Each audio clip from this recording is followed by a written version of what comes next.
जिसकी 50,000 सैलरी है। अब ऑयल भी महंगा हो चुका है, दालें, इवन दालें भी इतनी ऑयल का हल भी बता देती हूँ, आटा महंगा हो गया, हर चीज़ मसाले वगैरह इतने महंगे। आप ग्रोसरी करने जाते हैं, आम से स्टोर पे भी चले जाए, मार्केट में भी चले जाए, 40 से 45,000 आपका कहीं नहीं गया। देखिए, एक तो ये कि जो 40 से 45,000 वाली ग्रोसरी है ना, वो ये वाला तबका लेता नहीं है। मुझे जितनी भी स्टडीज़ हैं वो ये कहती हैं कि ये लोग अपनी बेसिक जो स्टेपल फूड है ना, और अल्लाह ताला का बड़ा अच्छा निज़ाम है, उन्होंने जितना भी स्टेपल फूड वो है जिसके बगैर हमारी बॉडी, जिस पे हमारी बॉडी डिपेंडेंट होती है, जिसके बगैर हमारे लिए हमारी ग्रोथ या डेवलपमेंट को मेंटेन करना मुश्किल होता है, वो सरप्लस होता है और हमारे सराउंडिंग्स में बड़े इकोनॉमिकल प्राइसेस के ऊपर मिल जाता है। अब अगर आप कह रही हैं कि ऑयल जो है वो महंगा है, तो वो दूध तो हर घर में आता है, अगर उसकी क्रीम को आप करके और उसके साथ आप बटर, हेल्दी सोर्स है, होलिस्टिक न्यूट्रिशन का दौर वापस आ चुका है। वो टेस्ट कैसे आएगा? ये तो प्रॉब्लम है ना यहाँ पे। तो फिर आपको जो है ना, जिन चस्कों की लोगों को आदत पड़ी है, वो फिर कैसे आएंगे? वो फिर कभी कभार लगा लिए जाए, यही हो सकता है कि वो कभी कभार आप लगा लीजिए। इसी तरह से जब से गोश्त जो है वो एक 50,000 की सैलरी वाला फ़र्द तो सोच भी नहीं सकता कि वो गोश्त के साथ उसमें करें। तो बेहतर ये है कि वो एक मेन्यू बनाए, वीकली मेन्यू बनाए।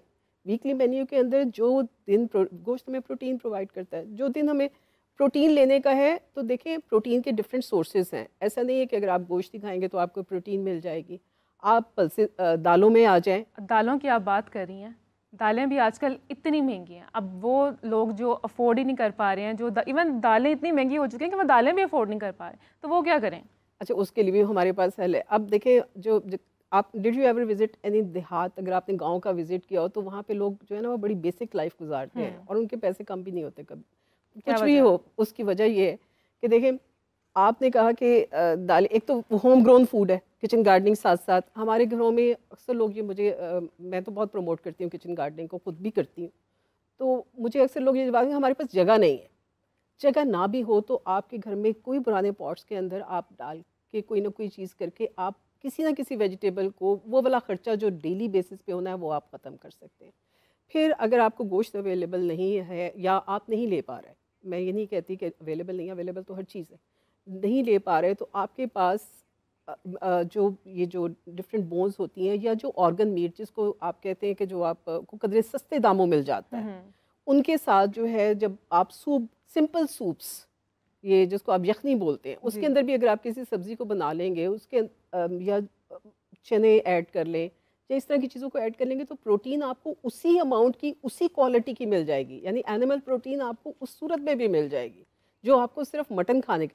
लेकिन मैं इतनी मिजरी फैलाना नहीं चाहती, मैं ये कह रही हूँ कोई बैलेंस। तो आजकल लोग प्रोटीन्स के लिए और सब्जियों के लिए कहाँ खाना खाते हैं? तो चस्कों के लिए, जो जुबान का जो एक चस्का पड़ा हुआ है, लोग तो ये अब बदलने का वक्त है। अब बदलने का, देखें, एक तो हमारा पाकिस्तान जो है वो शुगर, डायबिटीज़ के अंदर हम बड़े चैंपियन हैं, हम पूरी दुनिया के अंदर जो है, जितनी हमारे मुल्क के अंदर डायबिटीज़ मौजूद है, हाइपरटेंशन, ब्लड प्रेशर मौजूद है।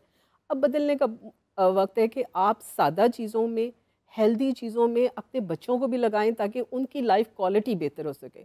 और हमें ख़ुद को भी जो है ना वो उस तरफ आने की ज़रूरत है। कोई फ़र्क नहीं पड़ता कि अगर आप अपनी गाड़ी ना निकालें और आप पब्लिक ट्रांसपोर्ट के ऊपर जो कि आपको कन्वीनियंटली पहुंचा दे, वो आपका फ्यूल सेविंग भी करेगी, वो आपकी एनर्जी सेविंग भी करेगी और उस दौरान आप कोई और बेहतर काम भी कर सकेंगे। तो ये चीज़ों को जो है ना, जब हम इज्तिमाई, और हैविंग सेड दिस, हमारी सोसाइटी में इस वक्त 3 से 4 क्लासेस हैं जो इकोनॉमिकल क्लासेस हैं, जिसे कहते हैं ना कि जो इस वक्त माली तबकात हैं, वो हमारे 3-4 हैं।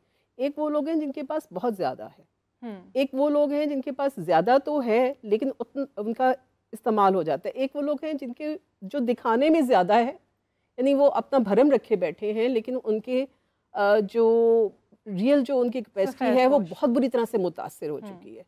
तो जब एक माशरा होता है ना, और एक जो अच्छा माशरा होता है ना, हमारे इस्लामी कवानीन भी यही हैं, वो इज्तिमाई जिम्मेदारी लेता है। जिसके पास ज़्यादा है उसे कोशिश करनी चाहिए कि जब वो जाके उसको वेस्टेज कर रहा है तो वो देखे कि क्या मेरा ये जो मनी है ये किसी प्रोडक्टिव काम में आ सकती है, इस्तेमाल हो सकती है। कोई ऐसा फ़र्द तो नहीं है मेरे आसपास कि अगर इज्तिमाई सोच हो जाएगी, एक घर की इज्तिमाई सोच हो जाएगी, एक कम्युनिटी की इज्तिमाई सोच हो जाएगी, एक कौम की इज्तिमाई सोच हो जाएगी, तो ये क्राइसिस इतना बड़ा नहीं है, मैनेज किया जा सकता है। डॉक्टर फ़हीम, आपकी तरफ आते हैं। अभी हम इलेक्ट्रिकल अप्लाइंसेस की पहले बात कर रहे थे, तो मॉर्निंग में पीक आवर्स में ऐसे कौन से इलेक्ट्रिकल अप्लाइंसेस हैं जो कम से कम इस्तेमाल करना चाहिए? पीक आवर शाम के होते हैं, ये मॉर्निंग में ऑफ पीक आवर्स हैं जनरली। ओके, इस मौसम में? जी, इस मौसम में भी, इस मौसम में डे में कोई डिस्क्रिमिनेशन नहीं है, ये सारे नॉन पीक आवर्स हैं। यूज़ करें। जी, ये सारे आप मॉर्निंग में सारा काम करें। अच्छा, अगर फॉर एग्जांपल अब वॉशिंग मशीन चल रही है तो उसके साथ ऐसी कौन सी दूसरी हैवी इलेक्ट्रिकल अप्लायंस है जो हमें यूज़ नहीं करनी चाहिए? नहीं, आप अक्सर ऐसे कहते हैं कि अगर आपका वॉशिंग मशीन चल रही है तो फ्रिज ऑफ कर दो। वो इसलिए करते हैं कि जनरली जब आप वापडा से या किसी भी प्रोवाइडर से लोड लेते हैं तो वो एक आपको कैपेसिटी लोड देता है, फॉर एग्जांपल 2 किलोवाट का। तो उस पर अगर आपका हैवी लोड जा रहा है तो फिर एक ही चल सकता है ना, अदरवाइज वोल्टेज ड्रॉप हो जाएगा। जब वोल्टेज ड्रॉप होगा तो आपकी वो अप्लायंसेस की जो हेल्थ है वो भी मुतासर हो जाएगी। तो इसलिए वो कहते हैं, जनरली आपने देखा होगा कि गांव में या कहीं भी अगर पानी सक्शन मोटर चलाई जाए तो डिप आता है एकदम लाइट में, तो इसलिए कि वोल्टेज एकदम कम हो जाता है उससे। तो ये चीज़ देखने वाली है। ये मोटर, फ्रिज और इस्त्री जो है ये हैवी ऑब्वियसली इलेक्ट्रिकल अप्लायंसेस हैं, तो इनको किस टाइम यूज़ करना चाहिए कि बिजली का जो बिल है वो कम से कम आए? देखिए, इसको आप कोशिश ये करें, ये बड़ा इंपॉर्टेंट सवाल है। आपको अगर मोटर यूज़ करनी है तो उस वक्त यूज़ करें जब पानी की सप्लाई बहुत बेहतर है। ओके। जब पानी की सप्लाई पीछे से, जनरली एक टैप होता है जो कि इनलेट पे लगा होता है, आप चेक करें उसका अगर प्रेशर बेहतर है तो आप उसको मोटर सेक्शन से अपनी टैंकी भर लें। लेकिन अगर वहाँ पे प्रेशर कम है तो फिर मोटर का जोर भी ज़्यादा लगेगा। जब जोर ज़्यादा लगेगा तो फिर वो आपके एनर्जी के ऊपर जाएगा। एक पॉइंट जो मैं बिल्कुल जो मैंने प्लान किया हुआ है डिस्कस करने का, वो एथिकल नॉर्म्स। हमारे पास जो एनर्जी का बिल के बढ़ने की या एक्सपोनेंशियल उसकी रेट की एक वजह ये भी है कि अगर एक सोसाइटी में 100 घर हैं और वहाँ पे जस्ट चीदा 2 या 3 बंदे जो है वो चोरी करते हैं बिजली की फॉर वॉट एवर रीजन्स, वो सब पे डिवाइड हो जाता है। ठीक है, क्यों? क्योंकि जो सर्विस प्रोवाइडर है इस वक्त वापडा जो है वो प्राइवेट कैपेसिटी में चल रहा है, गवर्नमेंट सिर्फ रेगुलेटर है। तो अगर वो एक इलाके को 100 यूनिट्स बेचता है तो उसके 100 के पैसे उस ले लेता है। अब वो जो चोरी कर रहा है, चोरी की एक बड़ी बुरी आदत है, चोरी जब की जाती है फिर बहुत ज़्यादा की जाती है। फॉर एग्जांपल, अगर मैंने भी कुंडा लगा लिया तो फिर मैं एसी चलाऊंगा। जब मैं एसी चलाऊंगा तो बाकी तो पंखे चला रहे हैं। अब तकरीबन आप समझ लें जब एक एसी चलता है तो उससे तकरीबन 40 या 50 पंखे पैरेलल चलते हैं एक एसी के बराबर उस वक्त। तो 50 पंखे वालों को मेरा बिल देना पड़ेगा। मतलब उसी एरिया में बिल डिवाइड हो जाएगा। बिल डिवाइड हो जाएगा, लेकिन उस स्पेसिफिक पर्सन का जिसने बिजली चोरी की है उसका कम आएगा, उसका तो एक पंखे के बराबर आएगा। ये देखने की जरूरत है। इसके लिए हमें थोड़ा सा ना एथिकल जाना पड़ेगा। एक तो कोशिश ये करें कि चोरी ना करें, ये मेरी सबसे दरख्वास्त है।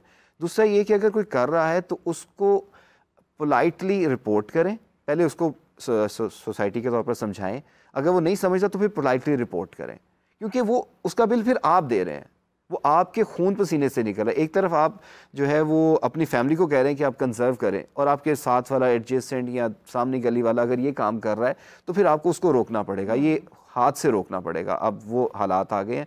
अदरवाइज आप ये देखें, नॉमिनल घर जिसका 200 यूनिट बिल है, मैंने कैलकुलेट किया था, वो तकरीबन 7-8 हज़ार की रेंज में जा रहा है इस वक्त बिल, और 200 यूनिट इस वक्त लाइफ लाइन यूज़र्स हैं।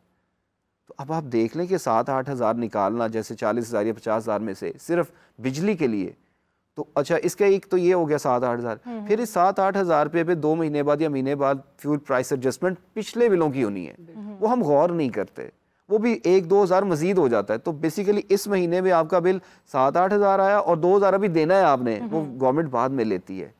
तो वो आपको देखना है, इस सारी चीज़ को बैलेंस करना है। अच्छा, वो घर जिसमें सिर्फ बच्चे हैं, अब बच्चों को तो नहीं आइडिया होता कि किस तरह से हमने चीज़ें मैनेज करनी है, कंट्रोल करनी है। अब टीवी है तो सारा सारा दिन चल रहा है, कंप्यूटर है तो सारा सारा दिन चल रहा है, पंखे हैं, लाइटें हैं, ऑन है। अब जो शौहर हैं वो बीवियों से शिकायत करते हैं।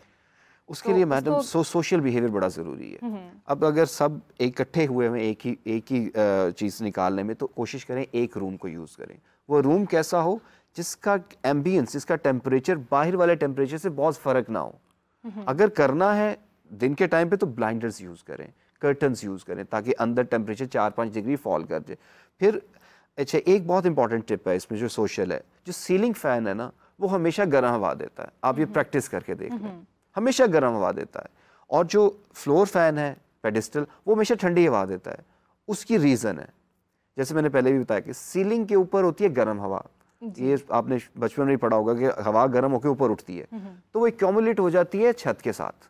ऊपर से छत के ऊपर धूप भी पड़ रही होती है तो वो ज़्यादा होती है। पंखा पीछे से हवा लेता है और नीचे फेंकता है, इसलिए उसका इम्पैक्ट नहीं आपका। वेयर जो पेडिस्टल फैन है वो देता है नीचे आपके फ्लोर के साथ, वो फ्लोर और छत से हमेशा ठंडा होता है और हमेशा ठंडी हवा देगा। अच्छा, अब जाहिर है समर्स हैं, हर घर में एसी चल रहा है, एक नहीं, दो नहीं, तीन तीन चल रहे हैं, तो इस वजह से अब मीटर ट्रिप भी बहुत जल्दी हो रहा है और इसकी वजह से जो ट्रांसफार्मर्स हैं वो भी बहुत ज़्यादा फट रहे हैं। तो इसकी क्या रीज़न होती है कि अगर एक साथ इतने ज़्यादा एसी चल रहे हैं तो ये रीज़न होता है? बिल्कुल यही देखें, हर ट्रांसफार्मर की एक कैपेसिटी है। इसकी एग्जांपल बड़े आसान लफ्ज़ों में समझी जा सकती है, जैसे एक पानी का रिजर्वायर है, ठीक है, उसमें अगर 10 घर जो हैं वो पानी का रिजर्वायर 10 घरों को पानी दे रहा है।